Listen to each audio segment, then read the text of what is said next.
While Mother Cubista has stepped down from her role, the new prioress, Mother Maria Stella, shared insight into Cubista's personal call to work in Russia and the incredible providence that followed. When she was a young Maryknoll sister, preparing for vows, she just asked herself one day, if I could do anything in the world, like, what would it be? And she said she just heard this clear, like this voice within her saying, convert communist Russia. And she thought, well, there's no way I can go there. This was, the mid-60s. 21 years ago, she had met these two priests who had founded an order and reopened the Catholic Church in Russia. So she offered to start a new community for them. The call to convert communist Russia is a long-standing desire of the Church, ignited by the request of our Blessed Mother when she appeared in Fatima in 1917. She told the visionaries of her desire for Russia to be consecrated to her Immaculate Heart. Mother Maria Stella spoke with me about answering Our Lady's request in Fatima, answering the call to the sisterhood, and about the work the Sisters in Jesus the Lord are doing in Eastern Russia now. How did Jesus call you into his heart in this way? For me, it was really St. John Paul II. I got to go to World Youth Day in Toronto in 2002, and he had this beautiful prayer, Lord, let the young people hear your voice and believe what you say, for you have the words of eternal life. And when I heard that, I just thought, Lord, why have I not been believing you? I'm asking everyone else for the answer to your purpose for my life. And here he kept telling me. So I just prayed the whole way home, show me where to go. And my parents had been supporters of this mission since I was in high school. One of the priests had spoken at my mother's prayer group. And they had never gotten me on their newsletter list. And once in a while I'd think of it.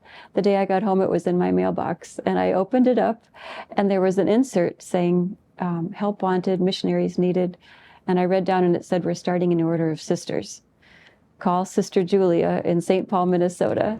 And I thought, this is almost like getting a letter from God, which if you read books on discernment, normally it says you're not going to get a letter, But I thought this was pretty close. So that was the start of it. That was 2002, and I ended up entering 1 year later. The Lord really had prepared me. I never knew I would end up in an order going to Russia, but my mother actually majored in Russian, and my father was in the military. We were in Berlin when the wall came down in 1989. And so I had actually seen communist, my mother took me to communist Poland and Russia when I was, 6th, 7th, and 8th grade. So I feel like I was more prepared than most to at least have an understanding of what people had gone through when all of, any practice of faith was really forbidden, and to think that now they have the opportunity again. So what is the everyday experience of a sister in your order? Okay, that's a great question. Yes, Mother Julia felt very strongly about starting in the United States, having our home base here, so that as young women enter, when they're first just still discerning, they're there, they're testing it out, because as you know, you don't make vows for several years. For her not to be immediately confronted with a new language, with a new culture, for her to be able to just live religious life and discern that first level.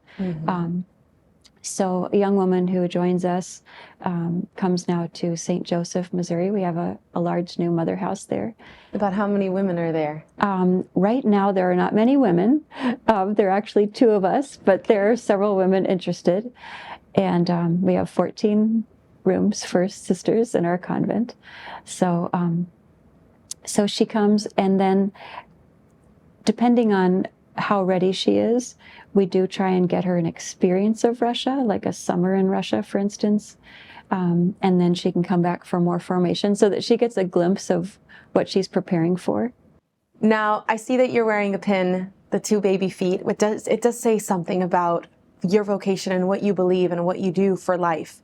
How is that something that you do in Russia? How do you do that ministry there? Oh, thank you. Yes, we've been so devoted to any pro-life work really from the beginning. But a way that we live this out in Russia, especially, is through Rachel's Vineyard retreats for healing after abortion. And it's been so beautiful to see the healing that can be found for both men and women. And these retreats now are expanding all across Russia. They used to only be in Vladivostok and Magadan, but there was a Catholic psychologist visiting Vladivostok several years ago. Her mother lives in that area. She heard me give an announcement about the upcoming retreat, and she said, "Can I please come?" She loved it. She said, "It's so gentle, it's so beautiful, so healing." She said, "I want to bring this everywhere." And so through her, we've brought retreats now across Russia. Tell me a little bit more about your charism. Yes, we really, we're called to evangelize through the parish. So we really focus on building up the faith of the parish.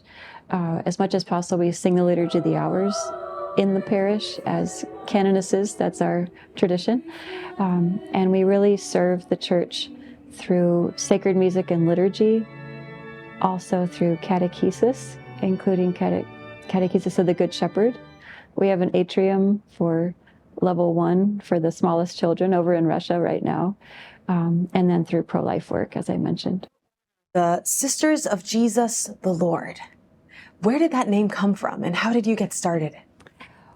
The name came from, we have a brother community, the Canons Regular of Jesus the Lord, and Mother Julia, our foundress, she always loved the image of living in Jesus, the spirituality of that. And so she actually named us Sisters in Jesus the Lord, so that we would know that we need to be connected to Jesus. You know, he's the vine, we're the branches. You're Catholic, but everyone else isn't Catholic. You're a minority there. You have the Orthodox churches. How does that relationship happen? And also, how can you bring unity through service? Well, we're certainly praying every day for unity. One thing Cardinal George once told Father Daniel Maurer, one of our priests, is that it's really a ministry of presence, because most people in Russia have never met a Roman Catholic. They don't know anything about us. Whereas I think many of us have dreams of reunion, heard the beautiful words of St. John Paul II about the church breathing with both lungs. And so we're always looking for opportunities to meet Russian Orthodox believers. And also we've had some good encounters with clergy and religious.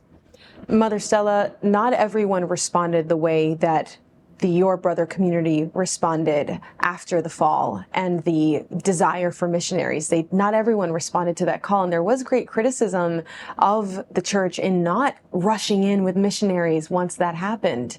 How do you feel your community responds to that call from John Paul II? Yes, I mean, we feel that it's a connection with Our Lady of Fatima's call for the conversion of Russia, and it's just coming to fruition. All those years, Catholics couldn't go into Russia, but our priests just bravely went in, and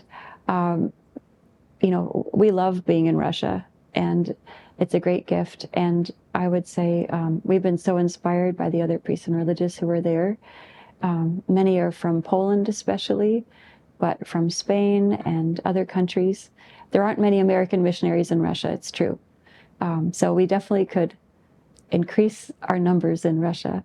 What do Americans need to know about Russia today, and how should we be praying for the faithful there and in general?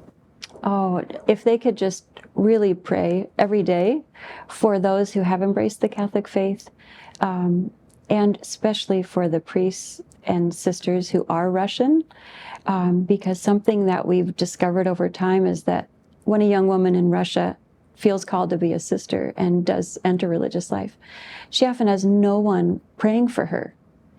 She's probably the only Catholic in her family. Probably her parents weren't allowed to practice the faith. Maybe her grandparents were Catholic. Maybe it was her great-grandparents. And so she may be the only person in her circle of friends who even goes to church. And so they really need extra support. And I would say also just there's a tremendous need for more missionaries to go to Russia.